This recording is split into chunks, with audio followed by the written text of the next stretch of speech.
तंत्र मंत्र साधनाओं में जो जाते हैं, साधक हैं या विद्यार्थी हैं, वो श्री कुल और काली कुल की महादेवी महाविद्या माँ भुवनेश्वरी से जरूर परिचित होंगे, क्योंकि इनकी कृपा मिलना बहुत आवश्यक है अगर तंत्र क्षेत्र में आगे बढ़ना है। मगर देखिए, दो बातें हो जाती हैं। एक तो साधनाएं कठिन हैं, क्लिष्ट हैं। हम गोपाल राजू मोटिवेशनल वीडियोस के माध्यम से जो दे रहे हैं, प्रयास ये है कि इनका सरलीकरण किया जाए। और हमारे भाई उत्तम नारायण पांडे जी बहुत अच्छा काम कर रहे हैं। मगर एक चीज़ मैं बार बार ऐलान करता हूं कि अपना वैद्य बनना, अपना गुरु बनना, अपना सब कुछ बनना हमेशा एक घातक हो सकता है, इंजूरियस हो सकता है। इसलिए अगर कुछ करने जा रहे हैं तो ये पहले मान के चलिए कि हम केवल अपनी नॉलेज शेयर कर रहे हैं, अपने व्यूज़ शेयर कर रहे हैं। हम रिकमेंड नहीं कर रहे, हम किसी को कंपेल नहीं कर रहे, ना ही हम सजेस्ट कर रहे हैं।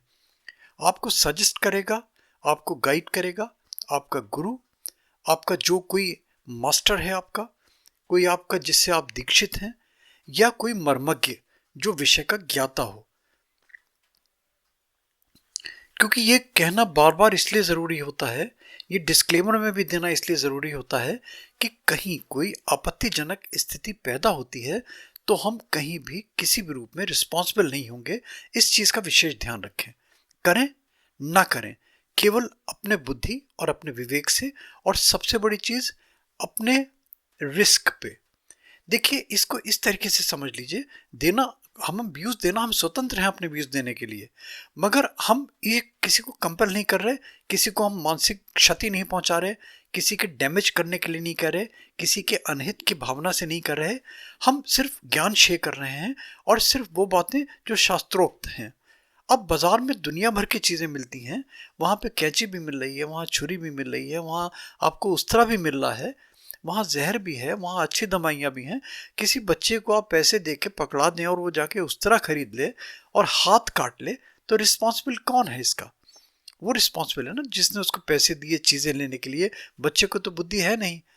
इसलिए हम बार बार ऐलान करते हैं कि हमारे लिए तो सब मान के चल रहे हैं कि सब अज्ञान है इस विषय में। क्योंकि आदमी को लालसा होती है, आदमी को देखते ही जिज्ञासा होने लगती है, यार ये तो बड़ा सरल है, ये मैं कर लूँगा, ठीक है ना। वैसे ही, हाँ ये तो नदी है, मैं क्रॉस कर लूंगा छलांग लगा के, और पता चला पानी गहरा है, वो उसमें गुलब गुलब करने लगा। तो वही चीज़ तंत्र क्षेत्र में है। मैं बार बार ऐलान करता हूँ, बहुत रिस्की है, ये सरल चीज़ें नहीं हैं। साधनाओं में जाना एक शुरू में जो प्रिलिमिनरी एजुकेशन है, जो प्रिलिमिनरी ज्ञान है, बड़ा अट्रैक्टिव लगेगा, बड़ा आकर्षण लगेगा। ये लगेगा कि ठीक है, मैंने मंत्र जाप किया, मैंने उसको वशीकरण कर लिया, मैंने वो किया, या मैंने धन प्राप्त कर लिया, ठीक है ना, या मैंने व्यापार में तरक्की कर ली। तो वो सब चीज़ें अपने बुद्धि और अपने विवेक से। इस चीज़ को मैं बार बार कहता हूँ। देखिए, शाबर मंत्रों की श्रृंखला बनाई है, इसलिए बार बार मैं ऐलान करता हूँ। इसमें प्लेलिस्ट भी बना दी है पूरी शाबर मंत्र की, बहुत सारे मिल जाएंगे आपको। मगर ये सजेशन नहीं है, ये आपको हम रिकमेंड नहीं कर रहे, ये केवल और केवल अपना ज्ञान शेयर कर रहे हैं, अपना व्यूज़ शेयर कर रहे हैं। फिर रिपीट कर दूँ, आगे बढ़ते हैं तो गुरु के बिना, किसी मर्मज्ञ के बिना बिल्कुल आगे नहीं बढ़े। हमारी किसी भी बात की, कहीं भी किसी भी डैमेज की, चाहे वो मानसिक हो, चाहे वो आर्थिक हो, चाहे वो शारीरिक हो, हम कहीं भी किसी भी रूप में रिस्पॉन्सिबल नहीं हैं। प्लीज़ इस चीज़ को बार बार नोट कर लें। देखिए उत्तम नारायण पांडे जी क्या कह रहे हैं महाविद्या भुवनेश्वरी शाबर मंत्र को लेके। श्री सीताराम।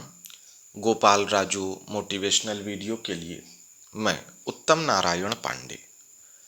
शाबर मंत्रों की इस श्रृंखला में आज महाविद्या भुवनेश्वरी का शाबर मंत्र लेकर प्रस्तुत हूं।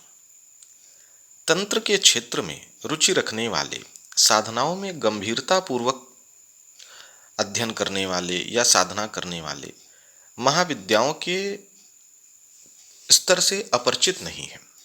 तंत्र के क्षेत्र की चरम सीमा है महाविद्या, और महाविद्याओं के अंतर्गत श्रीकुल और काली कुल के अंतर्गत साधनाएं की जाती हैं। गुरु मुख से प्राप्त होने वाली ये विद्या है। वर्षों वर्षों तक साधना करने पर तब जाकर के गुरु इसके मंत्र से दीक्षित करते हैं। पात्रता का होना अत्यंत आवश्यक है। बहुत सारे इसके लिए नियम हैं। परंतु इसके साथ ही एक सामान्य साधक जो महाविद्या साधना में प्रवेश करना चाहता है वो कैसे करे? तो उसके लिए दो तरीके होते हैं। या तो जिस महाविद्या की साधना वो करना चाहता है उसके लिए सबसे पहले उस महाविद्या के अष्टोत्तर शतनाम का कम से कम 1000 या 10,000 पाठ करें, या उसके शाबर मंत्र को सात्विक पद्धति से जप करें ताकि भगवती की कृपा हो जाए और भगवती एक योग्य गुरु की प्राप्ति करा दें या अनुभूति करा दें। आगे का भगवती स्वयं संभाल लेती हैं। तो यदि आप में से कोई भुवनेश्वरी महाविद्या की साधना करना चाहता है, भुवनेश्वरी महाविद्या क्या देने में समर्थ नहीं है, अर्थात कोई ऐसी वस्तु नहीं भौतिक रूप से या आध्यात्मिक रूप से जो ये महाविद्या देने में सक्षम ना हो, और यही महाविद्या क्यों, दशों महाविद्या में से कोई भी महाविद्या भोग और मोक्ष सब देने में सक्षम है। आवश्यकता आपको अपने इष्ट के प्रति अटूट अखंड विश्वास की है। तो यदि आप भुवनेश्वरी साधना करना चाहते हैं तो एक सरल सा विधान मैं बता रहा हूं, इसको कीजिए। माता भुवनेश्वरी की असीम कृपा आप पर शीघ्र ही बरसने लगेगी।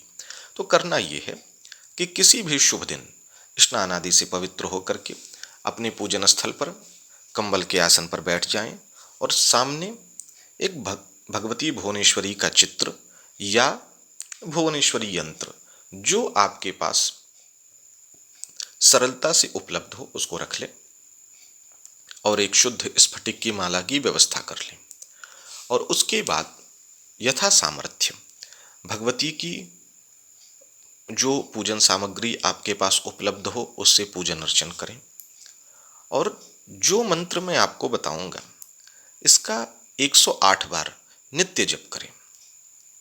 यदि आपके पास समय हो, सुविधा हो तो जप संख्या आप अधिक कर सकते हैं, लेकिन कम से कम 108 बार जप स्फटिक की माला से नित्य करें।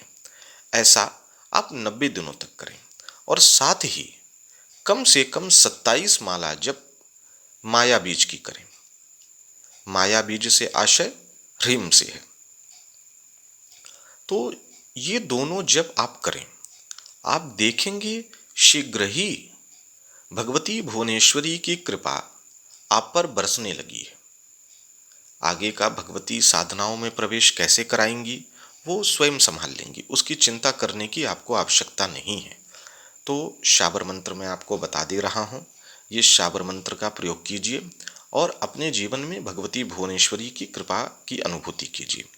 तो मंत्र है ह्रीम मणिद्वीप वास तुम्हारा सकल विश्व की स्वामिनी अम्बा प्रसन्न हो मनो इच्छा पूरो बालक जान जो न होए ऐसा तो दुहाई महादेव शंकर की।